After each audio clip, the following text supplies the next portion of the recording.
बहरा अहमर के जनूबी सिरे पर आज एक ऐसा वाकया हुआ है जिसमें 3 मल्लाह मारे गए हैं और उनमें 2 पाकिस्तानी शहरी। जिस पानी से दुनिया की तजारत गुजरती है, उसी पानी में अब पाकिस्तान के शहरी भी बराह रास्त इस जंग की कीमत अदा कर रहे हैं जिसमें पाकिस्तान फरीक नहीं।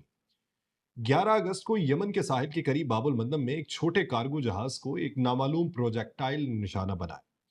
बरतानवी मैरीटाइम ट्रेड ऑपरेशंस यानी यूकेएमटीओ ने जहाज के मुतासर होने और जानी नुकसान की इत्तला दी।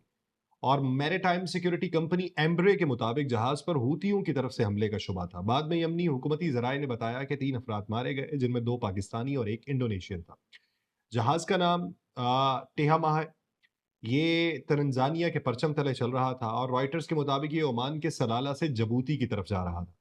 हमले के वक्त ये सऊदी मिल्कियत या सऊदी ऑपरेशन में नहीं था। यही नुक्ता इस वाक़े को मजीद अहम बनाता है, क्योंकि हूतियों ने 20 जुलाई को जिस बहरी नाकाबंदी का ऐलान किया, उसका हदफ बुनियादी तौर पे सऊदी अरब से मुंसलिक बहरी जहाज थे। और अब सबसे बड़ा सवाल ये कि अगर ये जहाज सऊदी नहीं था, तो फिर इसे क्यों निशाना बनाया गया?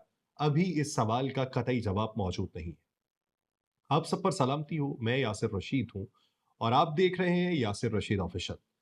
नाज़रीन, हूथियों ने हमले की जिम्मेदारी बाज़ाब्ता तौर पे कबूल नहीं की थी। जब रॉयटर्स ने अपनी रिपोर्ट शाया की, इसलिए ये कहना कि हूथियों ने ही हमला किया एक मजबूत मगर अभी ज़ेर तस्दीक निस्बत है। दूसरी तरफ एम्ब्रे ने हूथियों को मुमकिन हमलावर करार दिया और यमनी हुकूमती जराये ने भी हमले को हूती कार्रवाई से जोड़ा है। ये फर्क मामूली नहीं, क्योंकि अगर हूथियों ने वाकई एक ऐसे जहाज को निशाना बनाया है जो सऊदी मिल्कियत के अंदर नहीं था, तो उनकी ऐलान करदा पाबंदी का दायरा अमलन वसी हो चुका है। इसका मतलब यह है कि बहरी कंपनीज के लिए खतरा सिर्फ सऊदी जहाज नहीं रहा, बल्कि ऐसे रास्तों पर चलने वाले जहाज भी गैर यकीनी सूरत हाल में आ चुके हैं जिनकी शनाख्त चंद घंटों में वाजे नहीं हो सकती। और इस वाकये में पाकिस्तान का नाम सिर्फ मकतूलीन की कौमियत की वजह से नहीं आया। पाकिस्तान इस वक्त ईरान और अमरीका के दरमियान राबिता बहाल करने की सिफारती कोशिशों में भी मसरूफ है। पाकिस्तानी वज़ीर दाखिला मोहसिन नकवी का तेहरान का हालिया दौरा जो है वो इस बड़े सिफारती अमल के साथ जोड़ा जा रहा है। अल अरेबिया इंग्लिश के मुताबिक उनका दौरा ईरान और अमरीका के दरमियान मुज़ाकरात की बहाली की पाकिस्तान की कोशिशों का हिस्सा है। तो अब सूरत हाल को एक लम्हे के लिए एक साथ देखिए। एक तरफ पाकिस्तानी वजीर ईरान में मुज़ाकरात की बात करने के लिए जो है वो जा रहे हैं। दूसरी तरफ बाबुल मंदब में 2 पाकिस्तानी शहरी वो मारे जा रहे हैं। और इस हमले का इल्जाम एक ऐसे गिरोह के ऊपर आ रहा है जिसे ईरान का करीबी इत्तेहादी समझा जाता है। तो ये वो लम्हा है जहां सिफारतकारी और जमीनी हकीकत एक दूसरे से टकराती है। पाकिस्तान ईरान से एक बिल्कुल सीधा सवाल उठा सकता है कि अगर तेहरान अमेरिका के साथ कशीदगी कम करने और मुज़ाकरात की तरफ जाने की कोशिश कर रहा है, तो क्या वो अपने इलाकाई इत्तेहादियों पर भी असर डाल सकता है कि तजारती जहाज़ों को निशाना ना बनाया जाए? पाकिस्तान ये सवाल इल्ज़ाम के तौर पे नहीं, बल्कि अपने शहरियों के तहफ़्फ़ुज़ के तौर पे रख सकता है, क्योंकि पाकिस्तान के लिए अब ये सिर्फ सऊदी अरब की सिक्योरिटी का मामला नहीं रहा, ये पाकिस्तानी शहरियों की जान का मसला भी बन चुका है। सबसे पहले 20 जुलाई को धमकी दी गई थी हूतियों की जानिब से। फिर एक-एक करके जहाज़ों ने रास्ता बदलना शुरू किया। इस कहानी को समझने के लिए आपको आज के दिन से पीछे जाना होगा।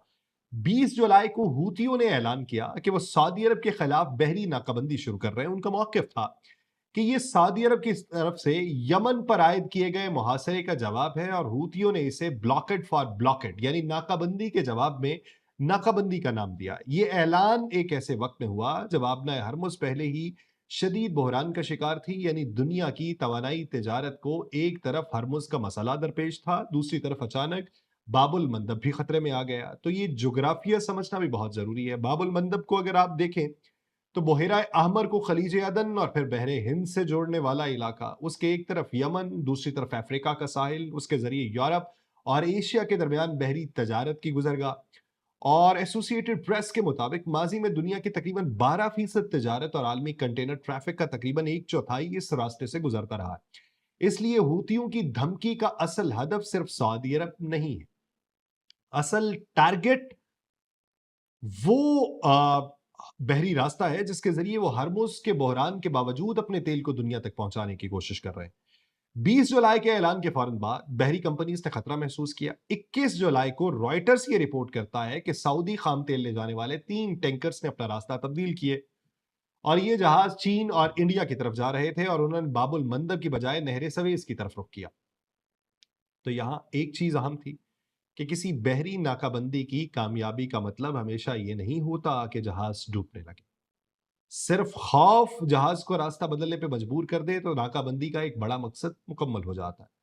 جہاز چلتے رہتے ہیں مگر زیادہ فاصلے سے، زیادہ ایندھن سے، زیادہ وقت سے، مہنگی انشورنس سے، بڑھتی ہوئی قیمت سے، اور آخر کار اس کی قیمت دنیا بھر کا صارف ادا کرتا ہے۔ پھر اس کے بعد 22 جولائی کو ہوتیوں نے 2 سعودی آئل ٹینکرز انسیلیا اور لیلا کو نشانہ بنانے کا دعویٰ کیا۔ سعودی ذرائع نے انسیلیا کے متاثر ہونے کی تصدیق کی جبکہ لائلا پر حملے کی آزادانہ تصدیق نہیں ہوئی، اور ہوتیوں کے مطابق ان کارروائیوں میں بیلسٹک اور کروز میزل اور ڈرون کا استعمال کیا گیا۔ انسیلیا کے بارے میں میری ٹائم سیکیورٹی ذرائع نے یہ بتایا کہ اس نے ڈسٹریس کال بھیجی اور جہاز کو جیزان کے قریب میزائل سے نقصان پہنچا، عملہ محفوظ رہا۔ یہ پہلا واضح اشارہ تھا کہ 20 جولائی کی دھمکی وہ عملی شکل اختیار کر چکی تھی۔ اس کے بعد 28 جولائی کو ہوتیوں نے ایک اور سعودی آئل ٹینکر این سی سی غزال کو نشانہ بنانے کا دعویٰ کیا، اور ان کا یہ کہنا تھا کہ جہاز نے ان کی بحری پابندی کی خلاف ورزی کی، بار بار دی گئی وارننگ نظر انداز کی، کئی بیلسٹک میزل سے نشانہ بنایا گیا جس کے نتیجے میں وہ واپس مڑا۔ اس دعوے کی بھی آزادانہ تصدیق نہیں ہو سکی۔ اسی روز یو کے ایم ٹی او نے جنوبی بحیرہ احمر میں ایک ٹینکر کے قریب دھماکے کی اطلاع دی، لیکن اس جہاز کو ہوتی حملے سے باضابطہ طور پہ نہیں جوڑا گیا۔ تو وہاں ایک دلچسپ تبدیلی آئی۔ 22 جولائی کو ایک جہاز متاثر ہوا، 28 جولائی کو دوسرے جہاز کو واپس موڑنے کا دعویٰ سامنے آیا۔ اسی دوران کئی دوسرے جہاز راستہ تبدیل کرتے رہے، یعنی ہوتیوں کو ہر جہاز ڈبونے کی ضرورت نہیں رہی، کچھ جہازوں کو خوفزدہ کر دینا ہی ان کے لیے کافی تھا۔ پھر رائٹرز کے مطابق 27 جولائی کو باب المندب کی کموڈٹی ویسل سے گزرنے والی جو تعداد تھی وہ صرف اور صرف 11 رہ گئی، جو کئی مہینوں کی کم ترین سطح تھی۔ اسی دن ایک پاکستان جانے والا ٹینکر بھی تقریباً 7.5 لاکھ بیرل سعودی خام تیل لے کے اس راستے سے گزرا۔ یہ پاکستان کے لیے انتہائی اہم تفصیل ہے کیونکہ پاکستان صرف اس راستے کا مبصر نہیں، پاکستان خود اس راستے سے آنے والی توانائی پہ انحصار بھی کرتا۔ اب سوال یہ بنتا ہے کہ پاکستانیوں کی اگر موت ہوئی ہے تو اس کے بعد پاکستان کا اصل مسئلہ کیا ہے؟ تو اب آتے ہیں 11 اگست کے واقعے پہ، یعنی آج کے دن پہ۔ اس مرتبہ معاملہ صرف ایک سعودی ٹینکر کے متاثر ہونے کا نہیں، 3 انسانوں کی جانوں کا ضیاع ہے، 2 پاکستانی اور ایک انڈونیشین کی ہلاکت جو ہے وہ رپورٹ ہو رہی۔ جس جہاز کو نشانہ بنایا گیا ابتدائی طور پہ رپورٹ ہوا کہ سعودی ملکیت کا تھا، لیکن بعد میں سامنے آیا کہ سعودی ملکیت کا نہیں ہے۔ یہ فرق پاکستان کی سفارتکاری کے لیے بہت عام ہے۔ پاکستان اگر ایران کے سامنے یہ معاملہ رکھتا ہے تو اس کے پاس صرف یہ کہنے کی بنیاد نہیں ہوگی کہ آپ کے اتحادی سعودی جہازوں کو نشانہ بنا رہے ہیں۔ پاکستان اس سے زیادہ مضبوط سوال اٹھا سکتا ہے۔ اگر تجارتی جہازوں کی شناخت، ان کی ملکیت اور راستہ واضح نہ ہونے کے باوجود حملے ہو رہے ہیں تو پھر عام پاکستانی ملاح کس ضمانت کے ساتھ اس سمندری راستے سے گزریں گے؟ یہ سوال ایران سے اس لیے بھی پوچھا جا سکتا ہے کہ ہوتی گروہ کو ایران کا قریبی علاقائی اتحادی سمجھا جاتا ہے، اگرچہ ہوتیوں کی اپنی سیاسی اور فوجی فیصلہ سازی بھی ہے۔ ایسوسی ایٹڈ پریس کے مطابق تجزیہ کاروں نے حالیہ ہوتی کارروائی کو ایران کے علاقائی دباؤ کے وسیع تر منصوبے سے جوڑا۔ تو اس صورتحال کے اندر پاکستان کے پاس ایک سفارتی راستہ بھی موجود ہے۔ وہ تہران سے یہ نہیں کہہ سکتا کہ ہوتیوں کو حکم دے، لیکن وہ یہ ضرور کہہ سکتا ہے کہ اگر ایران علاقائی کشیدگی کم کرنا چاہتا ہے تو اس کے لیے ضروری ہے کہ وہ اپنے اثر و رسوخ والے گروہوں کے ذریعے تجارتی راستوں کو محفوظ بنانے میں کردار ادا کرے، خاص طور پہ ایک ایسے وقت میں جب پاکستان خود ایران اور امریکہ کے درمیان رابطہ بحال کرنے کے لیے کوشاں ہے۔ محسن نقوی صاحب کی تہران کے اندر موجودگی مزید اہم ہو جاتی ہے، اور پاکستان کے لیے یہ موقع ایک ساتھ 2 کام کرنے کا۔ پہلا، امریکہ اور ایران کے درمیان مذاکرات کی راہ نکالنا۔ دوسرا، ایران کو یہ سمجھانا کہ علاقائی جنگ کے پھیلاؤ کا ایک ایسا مرحلہ آ چکا ہے جس میں پاکستان کے شہری براہ راست ٹارگٹ بھی ہوئے۔ پاکستان یہ بھی کہہ سکتا ہے کہ اگر ایران کو سعودی عرب سے اختلاف ہے تو اس اختلاف کا حل سعودی ریاست اور ایرانی ریاست کے درمیان سیاسی مذاکرات میں تلاش کیا جائے، تجارتی جہازوں اور ان پر کام کرنے والے ملاحوں کے ذریعے نہیں۔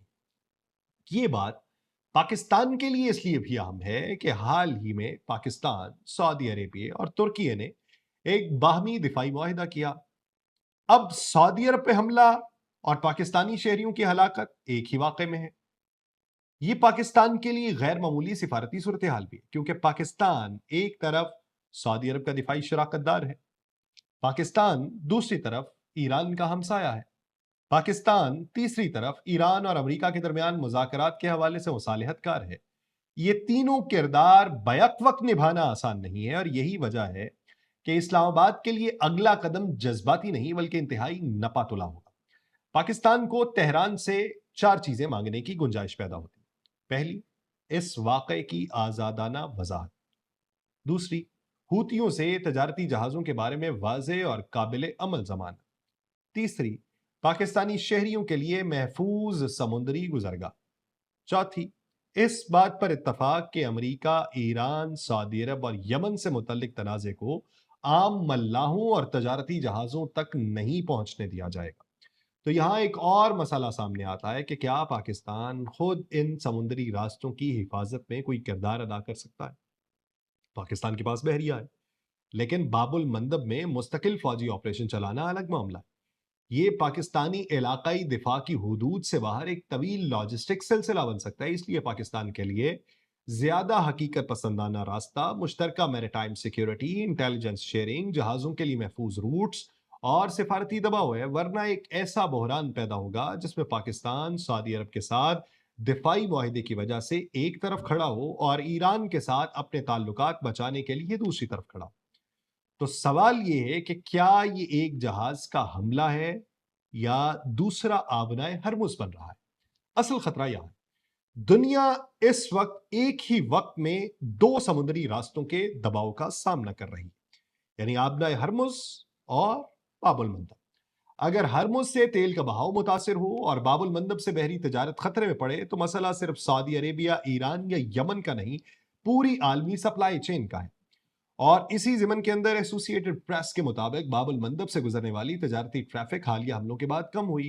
रॉयटर्स ने यह बताया कि 20 जुलाई से पहले रोजाना औसतन तकरीबन 50 जहाज इस रास्ते से गुजरते थे, जबकि गुज़श्ता हफ्ते ये तादाद तकरीबन 32 रोजाना हो गई और फिर एक दिन के अंदर 11 की तादाद तक भी सूरत हाल पहुंची। यानी खतरा सिर्फ मिजल का नहीं, खतरा गैर यकीनी है। एक जहाज के मालिक को यह फैसला करना है कि वो 10 दिन का सफर बचाने के लिए खतरनाक रास्ता इख्तियार करे या ज्यादा वक्त और पैसा खर्च करके मुतबादिल रास्ता ले। अगर वो दूसरा रास्ता इख्तियार करे तो इंश्योरेंस बढ़े, ईंधन बढ़े, किराया बढ़े, सामान महंगा हो। इसलिए हूतियों की चंद महदूद कार्रवाइयां भी आलमी मार्केट पे बड़ा असर डालें। 22 जुलाई के हमलों के बाद जनूबी बहरा अहमर में वॉर रिस्क इंश्योरेंस नुमाया तौर पर बढ़ी है। बाज सफर के लिए जंगी खतरे की इंश्योरेंस की शरह 1% से ऊपर चली गई है, जबकि कुछ इंतहाई खतरनाक रास्तों पे इससे भी ज्यादा शरह रिपोर्ट हुई। तो यहां एक और अजीब सूरत हाल है कि हूती सऊदी जहाजों को रोकने की बात कर रहे थे, मगर तमाम सऊदी तेलबरदार जहाज रुक नहीं गए। 27 जुलाई को रॉयटर्स ने यह क्लेम किया कि सऊदी खाम तेल ले जाने वाले कुछ बड़े चीनी जहाज बाबुल मंदब से गुजरे। फिर एक जहाज 7.5 लाख बैरल सऊदी खाम तेल लेके पाकिस्तान के लिए भी जा रहा था। इसका मतलब कि नाकाबंदी मुकम्मल नहीं थी, मगर मुकम्मल नाकाबंदी की जरूरत भी नहीं थी। अगर हर कंपनी को यह सोचना पड़े कि अगला मिजल किस जहाज के लिए है तो तजारत तो ऑलरेडी पहले ही मुतासिर हो जाएगी। तो अब 11 अगस्त के हमले ने एक नया सवाल खड़ा किया है। वो सवाल ये कि पाकिस्तान के पास इस वक्त ऑप्शन क्या है, और अगर टिहामा वाकई ऊती हमले का निशाना बना है और इब्तदाई तौर पे वो सऊदी मिल्कियत करार दिया गया, फिर वो सऊदी मिल्कियत नहीं निकला, तो हूतियों की डिक्लेयर्ड टारगेट लिस्ट और अमली टारगेटेड में फर्क कितना सामने आया। क्या हमला गलत शनाख्त का नतीजा था? क्या जहाज को सऊदी मफादात से जोड़ा गया था? क्या उसकी साबिका बंदरगाहों या कार्गो की बुनियाद पर उसे हदफ समझा गया, या फिर हूतियों की कार्रवाइयों का दायरा ऐलान करदा सऊदी जहाजों से वसी हो रहा है? फिलहाल इन सवालात के जवाब नहीं है, लेकिन यही सवाल अब आलमी जहाज रानी के लिए अहम तरीन सवाल है, और पाकिस्तान के लिए उसमें एक इजाफी खतरा भी। पाकिस्तानी मल्ला सिर्फ सऊदी जहाजों पर काम नहीं करते, पाकिस्तानी अमला मुख्तलिफ आलमी तजारती जहाजों पर भी काम करता है। अगर खत्ते में किसी भी गैर वाज़ेह शनाख्त वाले जहाज पे हमले बढ़ते हैं तो पाकिस्तानी जो मल्ला हैं उनके लिए खतरा जहाज की मिल्कियत से आगे बढ़ जाता है। तो इस ज़मन के अंदर पाकिस्तान का मौक़िफ़ क्या होगा, तो ये देखना ज़रूरी है। और आलमी मैरिटाइम सिक्योरिटी निज़ाम में क्या तब्दीलियाँ वक़ू पज़ीर होती हैं, ये भी देखना ज़रूरी है। मुझे दीजिए इजाज़त, अल्लाह ने के बाद।